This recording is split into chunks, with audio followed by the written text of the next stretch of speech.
Welcome to Pushing Forward with Alicia, a podcast that gives disability a voice. Each week, we will explore topics like confidence, ambition, resilience, and finding success against all odds. We are creating a collective community that believes that all things are possible for all people.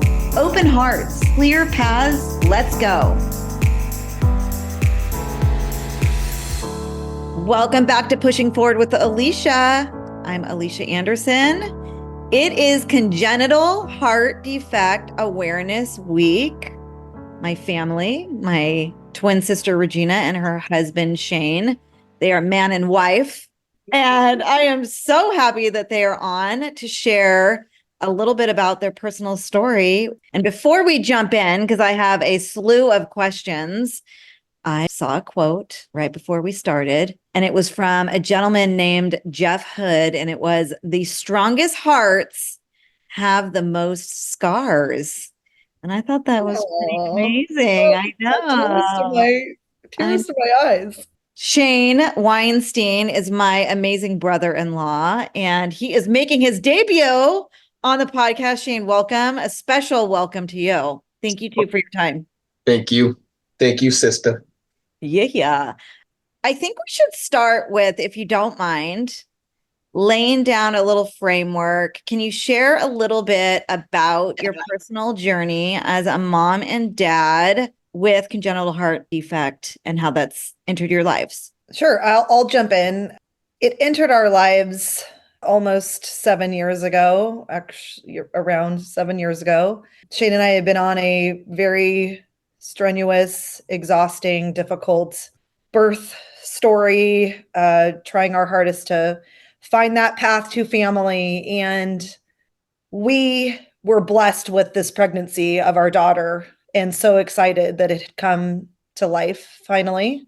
And because I had had some complications and issues with pregnancy prior, I was being monitored very closely. And so at 12 weeks pregnant, we went in for a fetal echocardiogram, anticipating the quote unquote news of normal, or everything is looking good, or we are on track, and not receiving that news. And that was difficult to accept or hear or acknowledge or just absorb. What was the news? The news was our amazing healthcare providers through UCSF, which have done tremendous work for us, had told us brought us into a conference room, sat us down, and they clearly had a look on their face like they had something they needed to tell us.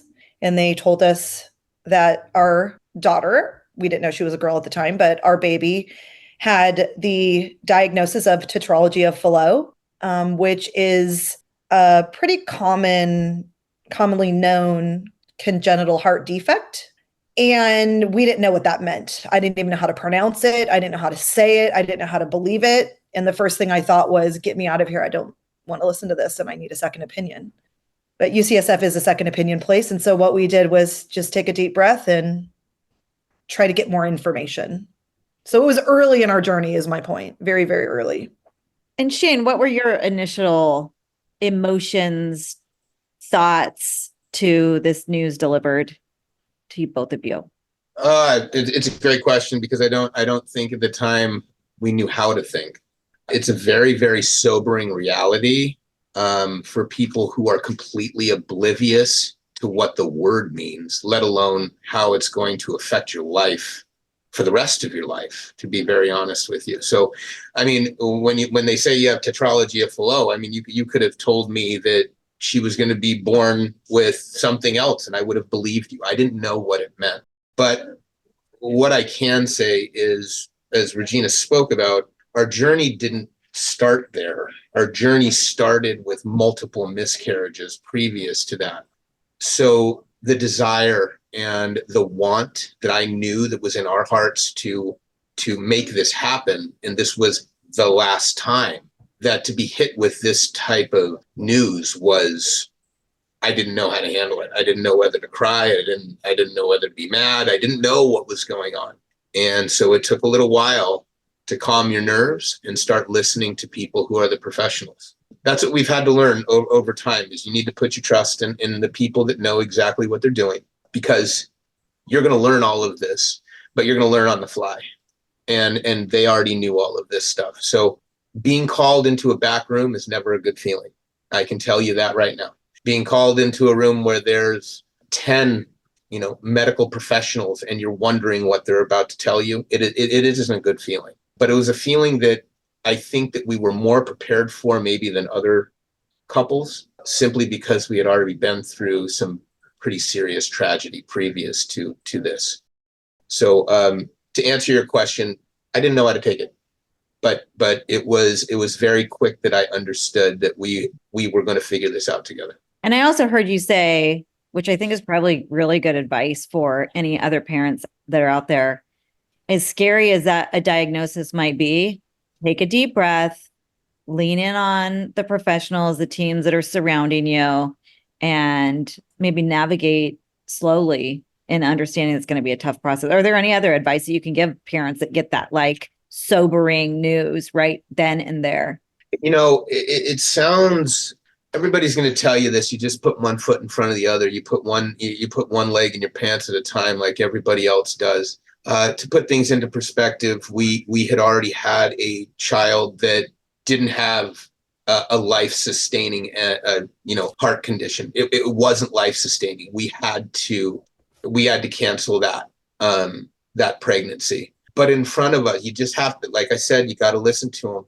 And when they tell you what you're not expecting is for them to say, this could be a normal lifespan. With modern medicine, this could be nothing very soon. Told us Shaun White had it. Shaun White was an Olympic champion. So you really don't know in the beginning. You think the worst. You lean on the people that know what they're talking about, and all of a sudden you start to build these relationships with people who are now becoming your friends, who are cardiologists at UCSF, that are magicians, but now those are part of your family. It's all trust in the people. You have to put trust in them, and you have to do your due diligence in investigating what is going on. And I couldn't tell you from that point on how many medical journals that I had read. I couldn't tell you how tetralogy of Fallot was spelled, but I could tell you that I knew exactly what it was, because I put so much effort into that. So you just got to trust those people. You got to lean in on them. And it's for you to kind of say, all right, we're going to do this together, because that's really the only option that you have, because that baby in there is trusting that you're going to put that effort in. No, modern medicine is powerful today. And I love it that you mentioned that, and leaning in on these magicians, these doctors, these magic men. And I think for any parents out there with kids with any type of challenge, disability, defect, that's a lesson that can resonate really far. So I think that's really powerful. How common is this? Congenital heart defect is the most common birth defect with children in the United States. There's like 40,000 kids, approximately, babies born with these different types of disorders annually. And modern medicine has taken some insane leaps and bounds on ways to tackle, address, and repair and monitor these problems over time and over lifespans. The majority of them never go away, but it's a management plan. And like Shane said, having the right people in play, you have the right visibility of next steps. And those are all things that we have to do proactively to make sure that these little potential changes that we need to make in, the health of our daughter are occurring at the right time. That's also not just physically, but also mentally, and that we're taking the right precautions so that we don't allow things to get too far down the line before it could become something that could be detrimental to her health long term. And these medical professionals have, in our case, have gotten every single diagnosis from 12 weeks pregnant to, right before Christmas, we receive news of our next step.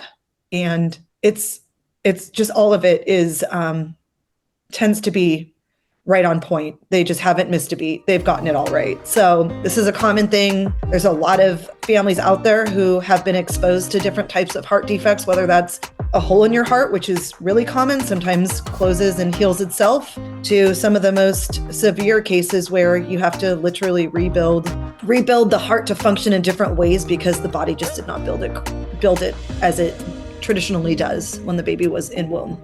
You're listening to Pushing Forward with Alicia, and we will be right back. Thanks for listening today.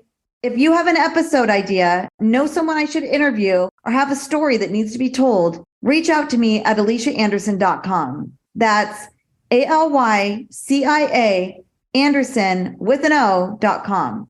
Click on podcasts. Welcome back to Pushing Forward with Alicia. I'm Alicia Anderson. It is Congenital Heart Defect Awareness Week. My twin sister Regina and her husband Shane. I am so happy that they are on to share a little bit about their personal story.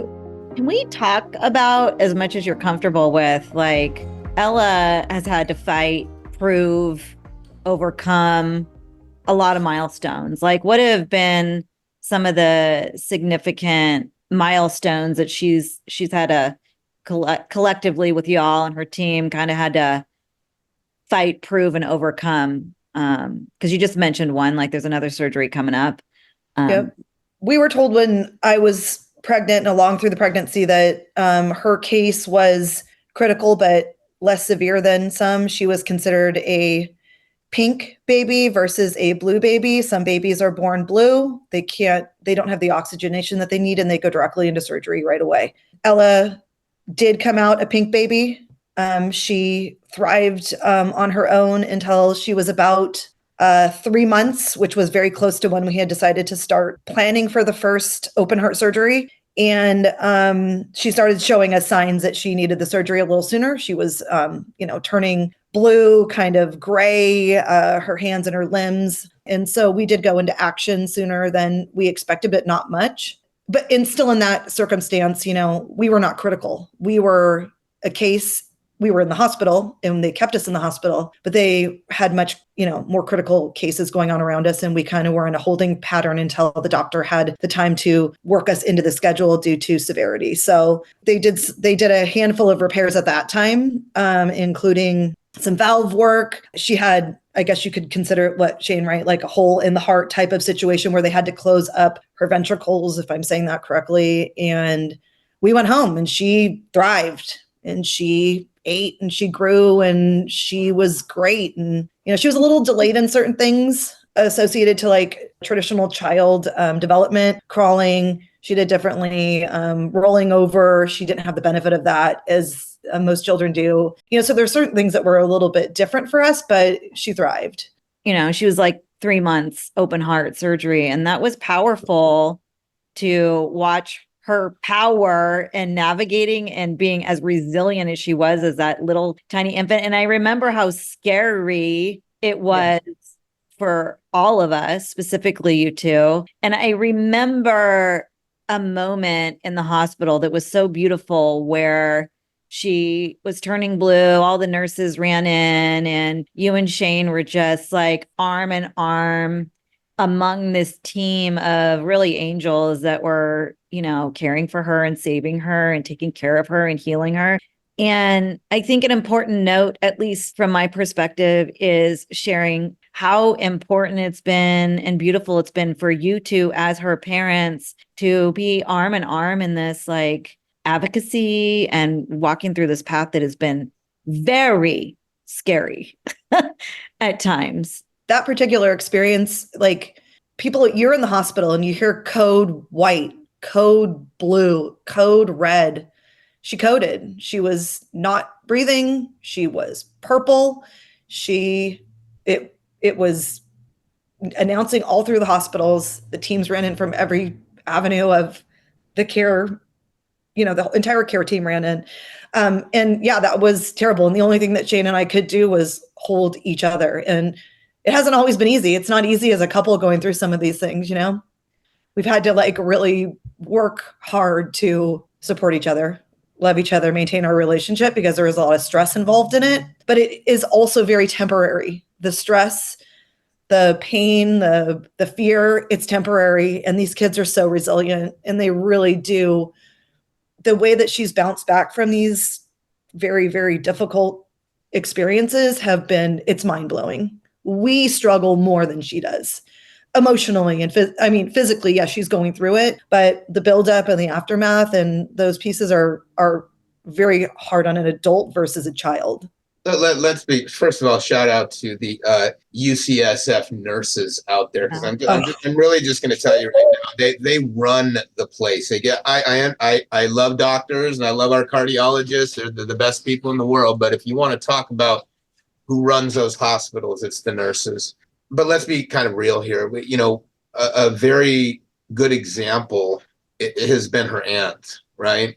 Not only that, but her twin sister who lived that life with her aunt was prepared more than a lot of other people were, because Regina was part of Alicia's journey. And so whether that's ingrained in them because the blood of the Basiglios was in there, or just because it was a learned thing, she may be a little bit more resilient because of it. And as Regina said, nobody's really prepared for it, but they don't know what's going on. They have no idea what's going on. And as the years kind of go by, it was very difficult in the beginning. There were times in that hospital when we weren't seeing eye to eye because we weren't experienced in what's going on. We weren't knowledgeable in what we had to be. We didn't have our emotions in check because it was all emotional.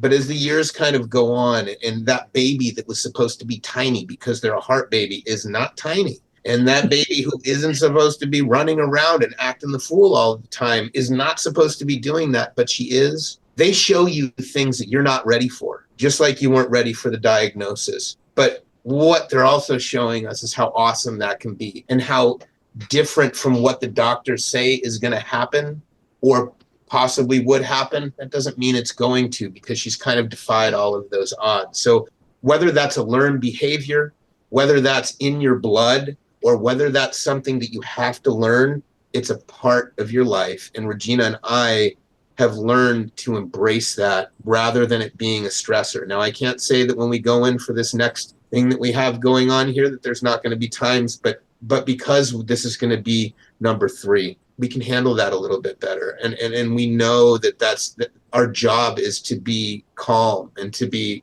healing and to be loving and to be all of those things that she needs during a very, very difficult time in her life.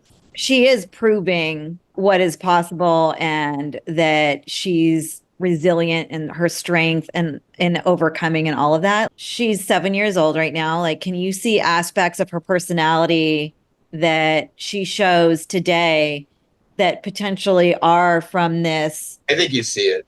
I think you see it right now. She'll go tell people she's a heart warrior. She knows that. She knows what she's been through. But just like you, Alicia, she doesn't get treated any different. Yeah. You start treating them differently, they're going to feel like they're different. She's special. She's special, but she's no different than anybody else. She just has to have a couple interventions with her body than a normal kid does. But she has best friends. She runs. She does all of those things that normal babies do. And her expectation is that she's going to get treated the same. That's the type of person that she is. And we're going to raise her to be that type of person, because she has her own, she's on her own now. She has her attitude. She has the things that she loves, and she has the things that she doesn't necessarily love. But there's a constant there that this is a part of you. This will always be a part of us. And we're going to master all of these things together. So deeper roots, stronger branches. And she's kind of the center of all of that. She makes the heartbeat tick. Deeper roots, stronger branches, and she makes the heartbeat tick. One other thing that you just said that is probably very useful for parents out there that might be embarking on this type of journey is the honesty about there's been no hiding in this is your path. You dress her up when she goes to see the heart doctor, and we're excited to be in Hearts, and she knows that you share with her what has happened in the past and what the future looks like. And is there any advice that you can give, at least from your own personal perspective, to other parents out there that might be afraid to share the journey with their little one? Do they not? How do you talk about it? Like, is there any advice there? Yeah, listen, you must embrace it. It's going to be around forever. Okay, so how do you do those things? One of the most beautiful things that I had ever seen, my mother had open heart surgery previous to Ella being born. So she had already had a scar on her chest. When Ella was born and we got done with the open heart surgery, that scar was beautiful. It was from day one. That scar was cool. That scar was beautiful. That scar was everything other than ugly, unnecessary, whatever it is. And when you grow that person to feel like their disability or what she has wrong with her is powerful, she's just like everybody else and probably a little bit more special because they know that they've been through that already. Having that, having my mother, it really showed me, it taught me something that day, that these kids are going to eat what you're going to give them. They're going to be the sponge that you kind of want them to be. But as long as you let them know that this is not a negative in any way, shape, or form. We're going to make this happen, and we're going to learn from all of this stuff, and we're going to be better for it, right? But that scar is beautiful, and she still says it to this day. And I still make sure that every day I'm putting cream on that scar after her shower, that we talk about it, that we talk about the beauty, that we talk about how awesome she is. It's very, very, very important for them as they grow. She refers to it as her beautiful scar. If she has if we're swimming with friends and you see kids looking, they want to touch it. What is that? And she says, I'm a heart warrior. That's my beautiful scar. So she knows it's her power. She knows it's her, a big part of her purpose. And I think she picked this because she's got the strength to handle it. And I think it's very similar to what I've observed with you, Alicia, throughout our lives together, which is like however we get here and whatever that journey looks like. I just think there's something really associated to choosing it because you can handle it. And it's the same thing for me, like Shane mentioned, I've always kind of been the sideline person, the supporting person, the wait for the clock to tick while the surgery is going on. Thank God and pray for every ounce in my being that everything is going to go exactly how they say. And, there's going to be everything's going to be good. And I've done so much of that in my life. And that's my role, that's clearly my role. And I wouldn't change it. I just wouldn't change it. I wouldn't change her. I wouldn't change this journey. I wouldn't change the steps, the challenges, the fear, just any of it. It's all part of her. And she's a very, very amazing person. So, it's my honor to be her mom. And she's the strongest, most loving heart. So she must have the most scars. I love it. As we wrap up, did we miss anything that you think is important to note? I just think one of the things that we had talked about was, for families out there that are going through some of these things and new to these experiences, there's so many resources and groups and social media that you can lean in on and ask questions to. And, there's the American Heart Association and the Mended Hearts Association. And there's resources out there to help you understand and better understand the diagnosis and the clear future, a path to the future. And we're not alone. This is a big, broad disease that affects a lot of people. And we just all got to lean in on each other. Community. Yes. Build the community around you and research. Well, happy Congenital Heart Defect Awareness Week to my two favorite parents of the journey and all of the rest that are out there. We end the show every time with a pushing forward moment. This is the time we're going to have two pushing forward moments. Shane, this is your very first pushing forward moment. Make it good. So not all bad news is everybody's bad news. Okay. You got to start living that life. And simply because you have a hiccup does not mean that later on you're going to be better off for it. I'm a better person because of what we've had to deal with. I'm a better father. I know Regina is. I know I'm more patient. I know that there's a lot of things that came of what was supposedly a bad situation. It isn't a bad situation. We have a fantastic daughter with a very, very strong heart that needs a little checkup every once in a while. But the ramifications from what came of what was supposed to be a bad thing only turned out a multitude of great things. Simply because somebody's going to give you their bad news does not mean it's going to be your bad news. I love that.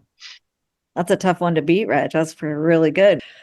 For me, all I can say is that filling life with gratitude for what you've been given, and in these situations associated to challenges or things that feel complex, turn it into beauty. Like that's what we've done, and don't hide it. The more we talk about it, the more we normalize it, and the more that we make it part of Ella's DNA and the people around her DNA. Her school celebrates Congenital Heart Defect Week. Things like that, make it a forward thinking thing, make it something that's not hidden, so that we try to erase some of the things associated to fear of being different, or something about me that's not like everybody else. Just have an open mind, just share your stories, lead with love and honesty and openness. Well, I thank you both for inviting me on this journey with our sweet little Ella, because it's been the absolute joy of my life. There's no one that I love more. So thank you so much for doing this. This was such a beautiful conversation. Thanks for your time. Shane, we're going to have you back on to talk about other things. And I love you. I love you too. I love you, Reg. I'm proud of both of you. Thank you so much to our Pushing Forward with Alicia community. This has been Pushing Forward with Alicia, and that is how I roll on this podcast.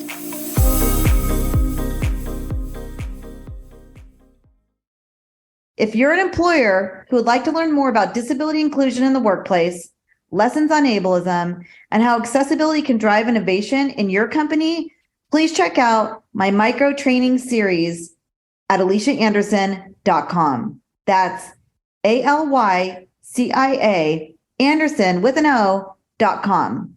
Click on micro learning.